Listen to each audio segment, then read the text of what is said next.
Hello and welcome to this new video. Today we are gonna explore AetherArp, our new library. This library is focused mainly on ambient sounds, cinematic soundscapes, and also sounds that change over time in unexpected ways. AetherArp makes use of two different sound layers, layer 1 and layer 2, and also two shimmer layers, which can be linked to the sound layers or can be independent. So we have a total of 4 different sound engines.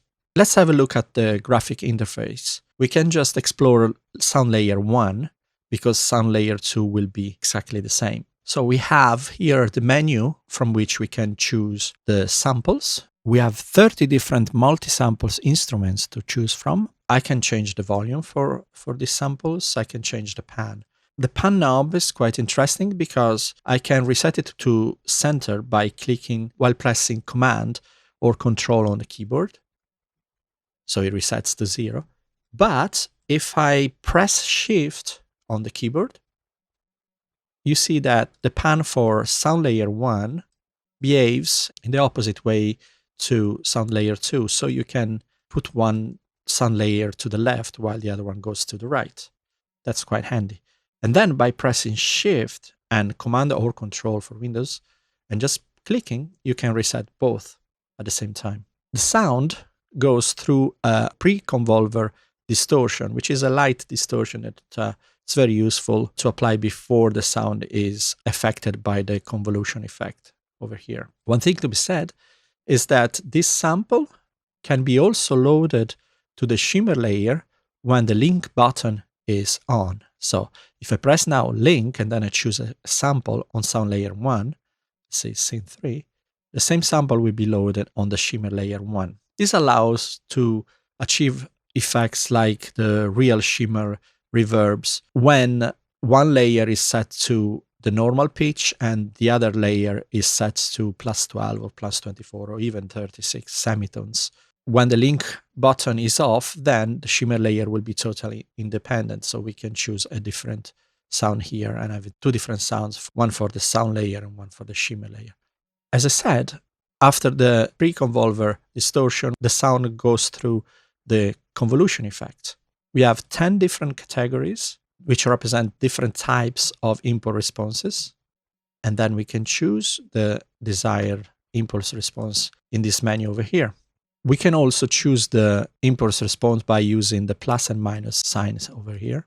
And when we press this button here, all, then the same impulse response will be loaded in all the convolvers. So I can just choose, for example, the same reverb for all of them. The size of the impulse response can be adjusted here. It's very useful when we have kind of rhythmic impulse responses, so we can change their speed with this knob over here. As usual, I can just reset it by holding down the key Control or Command while clicking on the knob. After the convolver, the sound goes through a chorus, and parameters for these effects are set, so they cannot be changed. And after the chorus effect, the sound goes through another distortion, which we call the post-convolver distortion. And after that, the sound goes to the amplifier. Now, it's quite easy and clear to see how the sound goes from one module to the next by following these lines over here. At this point, after the post-convolver distortion, the sound gets split in 2, and part of it goes to the shimmer. This is true when the link button, as I said before, is on. So basically, I load one sound here, and it's the same one. But as we already seen, the sound in the shimmer can be a totally different one when the link button is off. The shimmer layer volume can be adjusted with this knob over here.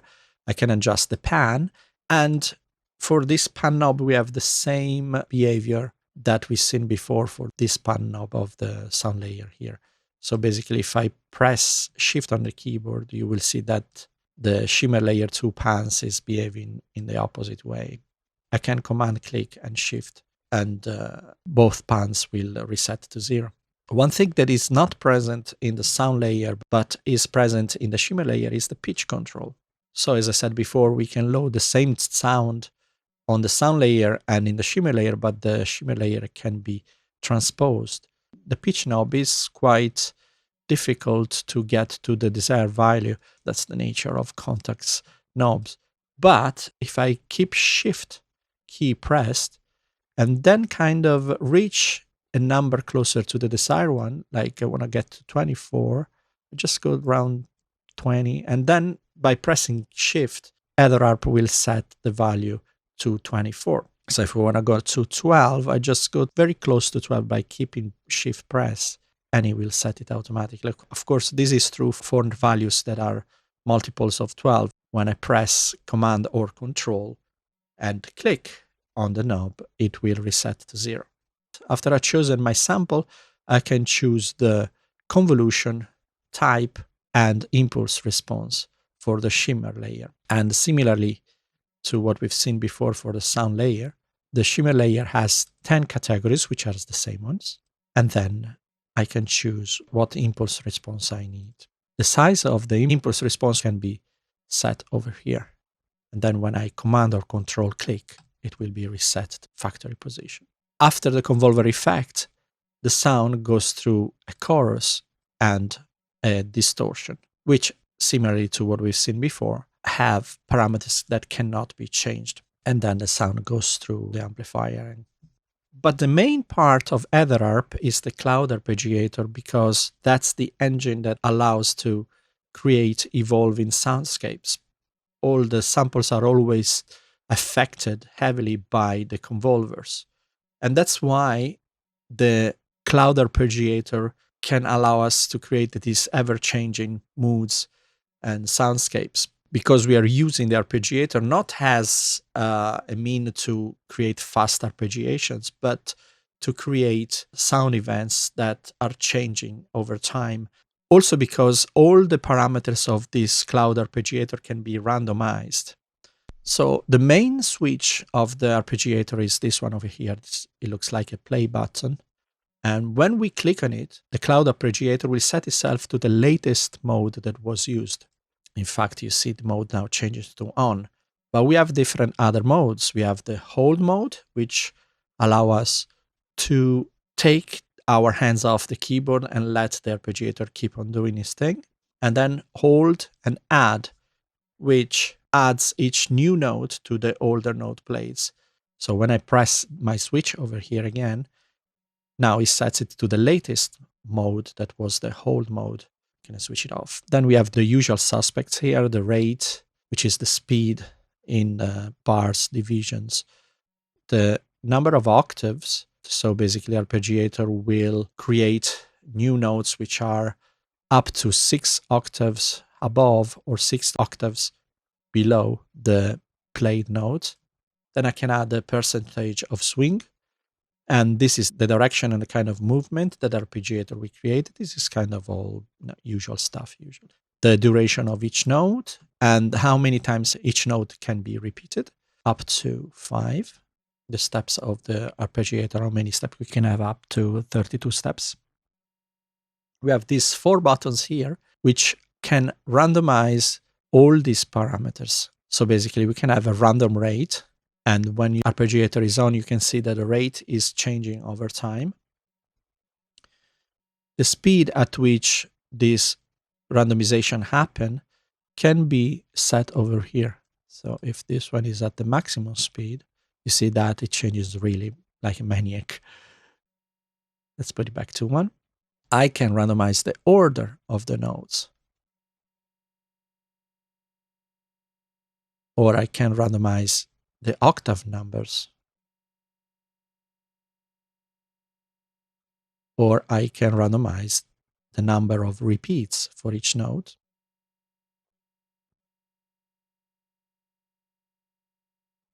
Or I can randomize the values of the velocities of each note. Basically, when this button fixed velocity is off, like in this moment, the played notes will be scaled in the percentage represented by these columns. So the first note will be, for example, 100%. The second note will be scaled to 50%, as you can see in this little number over here, and so on. But when fixed velocity is on, then basically this will be the actual velocities that will be played for each note. Then we have a rate ramp control over here. If you take a look at the rate, while I set the rate ramp to up, you will see that the rate will go faster and faster till it gets to the max and then comes back to the slowest and so on, and does that forever. So it gets to 1/30 seconds and then goes back to half of a bar. When I select down, it will actually do the opposite. And when I press this back and forth sign, it will go from slowest to fastest and then from fastest to slow in a cycle forever. Then there is a portamento control here. Portamento is off when the value is at 0, and then, of course, this is the time that it takes from one note to get to the next pitch by bending the note. Then we can select if we want to have a stereo effect for each note that is played. We can decide the separation, the stereo separation for each note. Or we can have a random panning. So each note will be positioned left or right in a random way.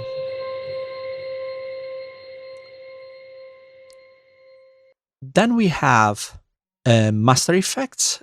This will add a set reverb and echo to the overall sound. We haven't seen yet these buttons here, it says random. We have 3 of them, one for the cloud arpeggiator and one for each of the sound layers. When these buttons are on, it means that that specific module can be randomized by this button here. So basically, if all 3 are on, when I press create random, AetherArp will generate a new sound layer 1, a new sound layer 2, and a new set of parameters for the cloud arpeggiator. So now we can have a totally different sound.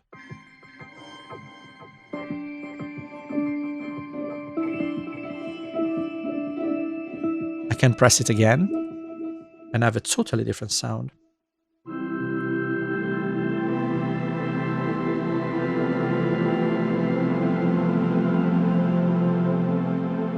Then, if I preferred the randomization that I did before the latest one, I can just go back to it by pressing undo over here. Now, this undo doesn't have undo levels like in our other libraries, so basically it just goes back to the previous sound. I can randomize again and go back to the previous one. Simple as that. So now let's create a sound. My suggestion is always to use the create random button because it's fun and it's quick. So let's press it once more and see what happens.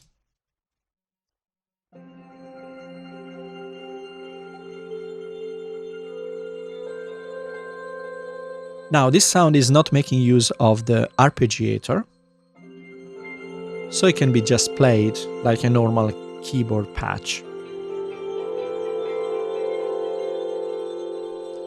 But if I put the arpeggiator into the hold mode, I can just press this chord shape over here, release my hands and let AetherArp do its thing.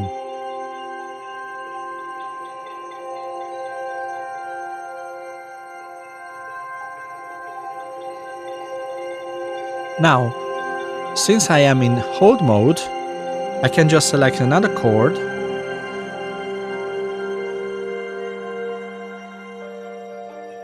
and AetherArp will readjust the notes following the chord.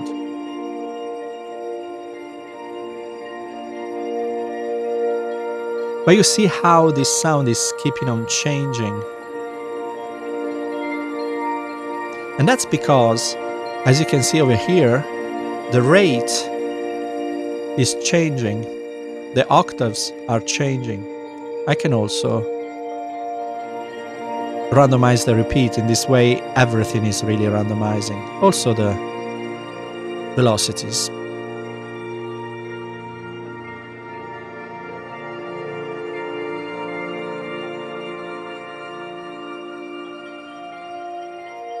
Let's go back to the previous chord.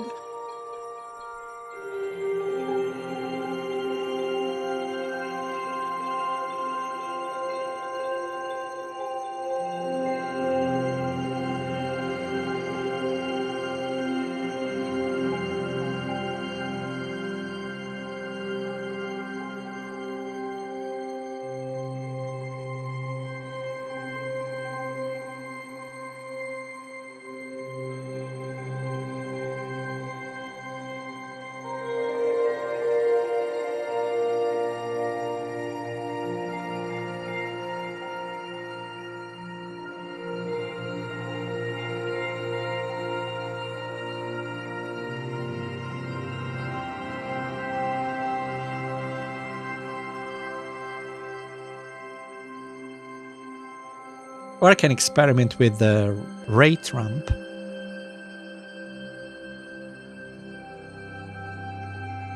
And see what that does. Keep your eyes on the rate and see how it speeds up and then slows down. Because I've chosen the back and forth mode.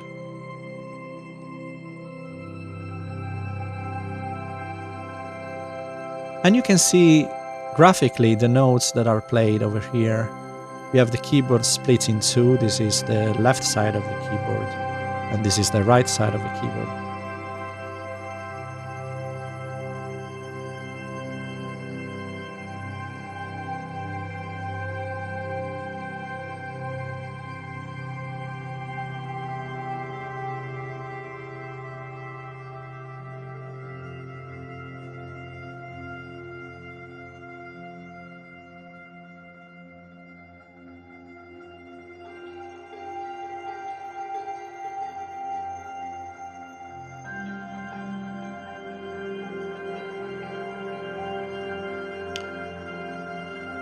Now it's quite fun to hear that the arpeggiator is kind of speeding up, and then slowing down again.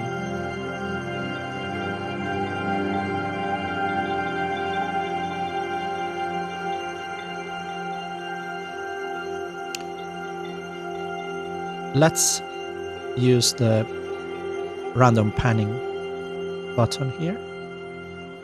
And see how these notes, they kind of set themselves left and right on the spectrum randomly.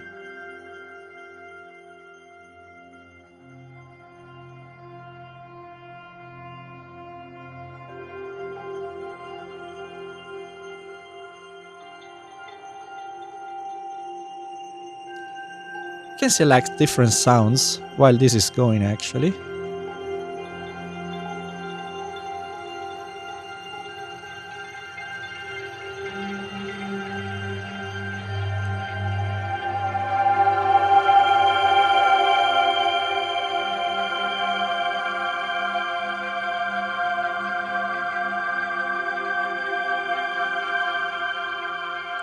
And adjust the volumes accordingly. And also the pan, because I can hear that this sound over here, the shimmer layer, is a bit too heavy on the right side. So I press Shift and set both shimmer layers more to the center.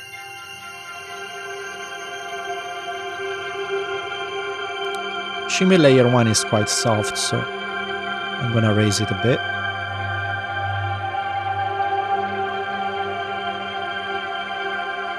But I can also distribute the sound layers more on the left and right. I have a kind of graphic, kind of a visual idea of what's going on by following these LEDs over here. The blue ones are the sound layers, L1 and L2. The white ones are the shimmer layers.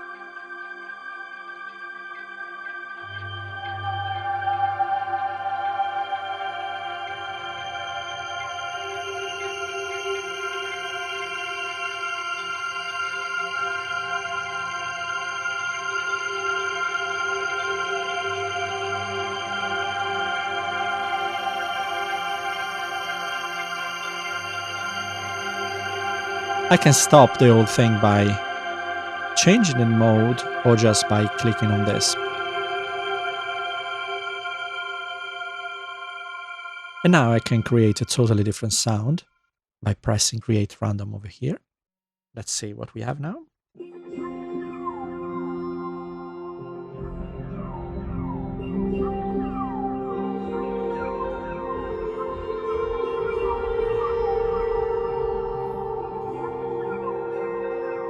Let's just see what happens if I put the same reverb on all the convolvers. So I just want to have a reverb. I'm gonna select reverb here, bloom, and now apply to all of them by pressing all.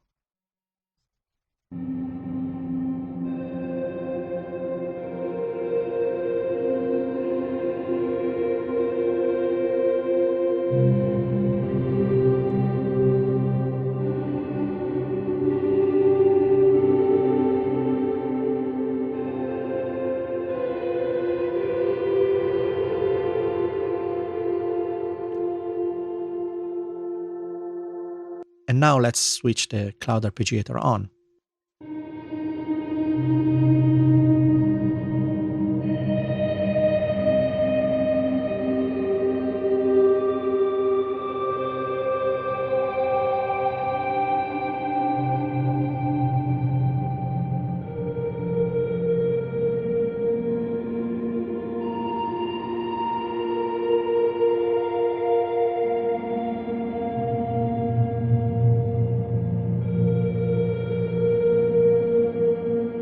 And maybe I can change a few samples.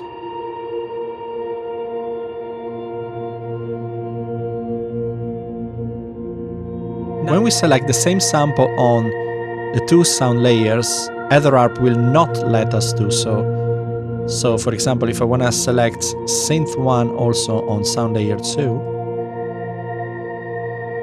it will not work, because the same sample cannot be set in two different sound layers.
Now just set the pitch to +36 for both the shimmer layers.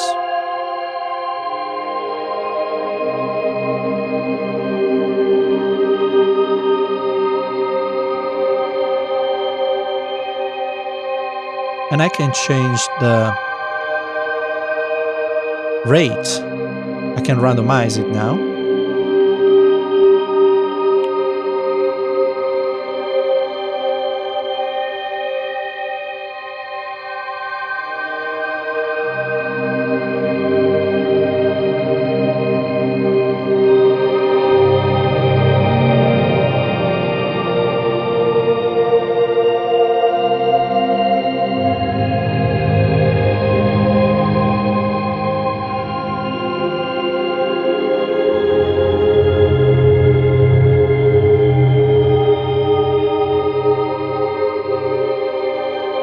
But I can also just select the normal on mode for the arpeggiator, so it will only play when I'm keeping my fingers on the keyboard like this.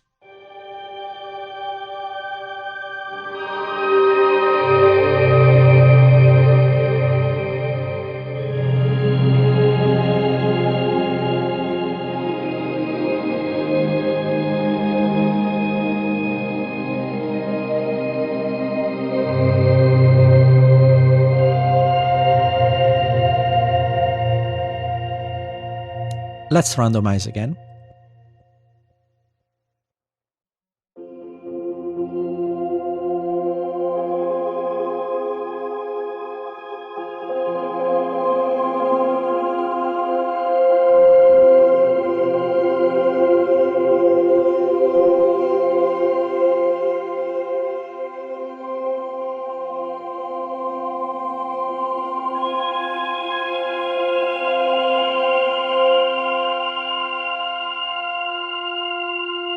I'm adjusting the pan because it was a little bit heavy on the left side.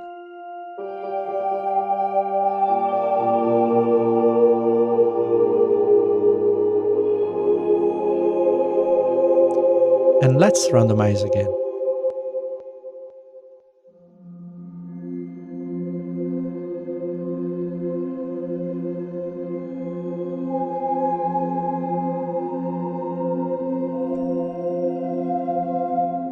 When you find a sound that you like, you can save it as a snapshot.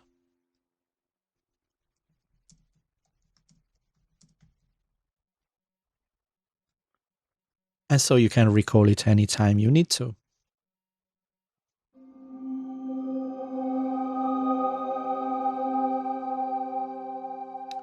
One thing we haven't discussed about is the portamento.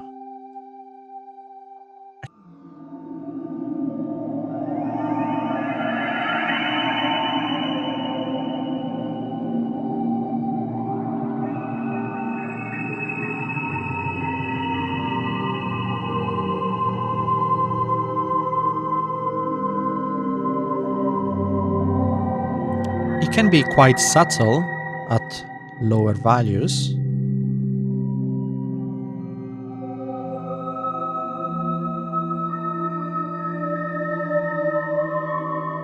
But it can be quite crazy.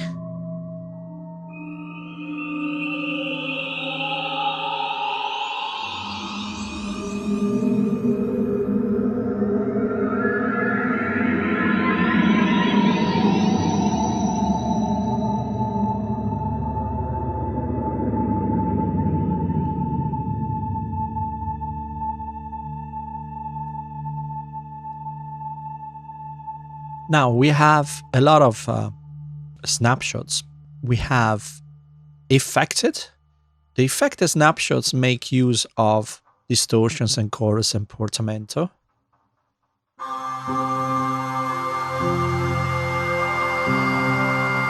One thing that I didn't mention is that when you press create random, the randomized sound will not include any of these effects, but you can easily randomize and then add.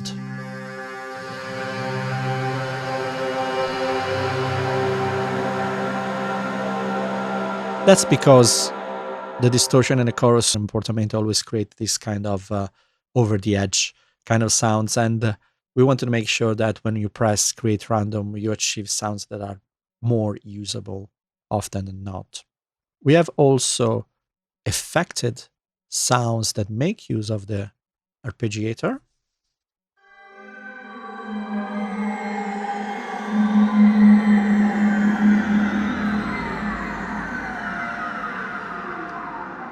And then we have clean sound, I'd say, with the arpeggiator. So.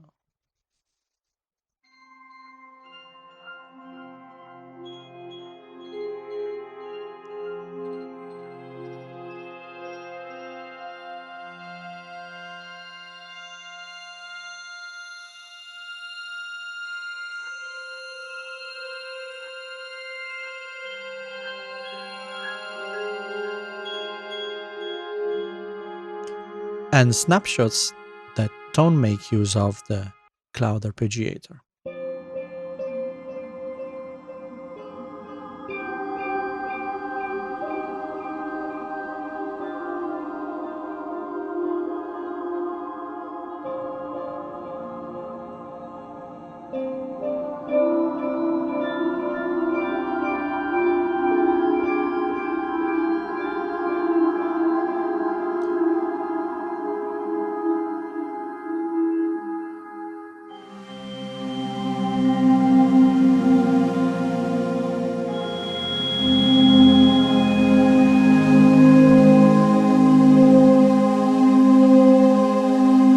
then we can also go back to the sound that we just generated.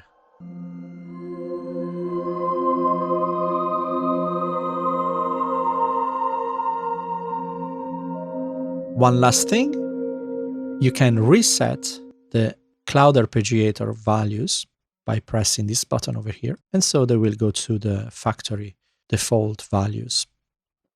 That's it for this video. I hope you found it useful. AetherArp is available now at audiofier.com. Thank you for watching this video. Have a great day. Bye.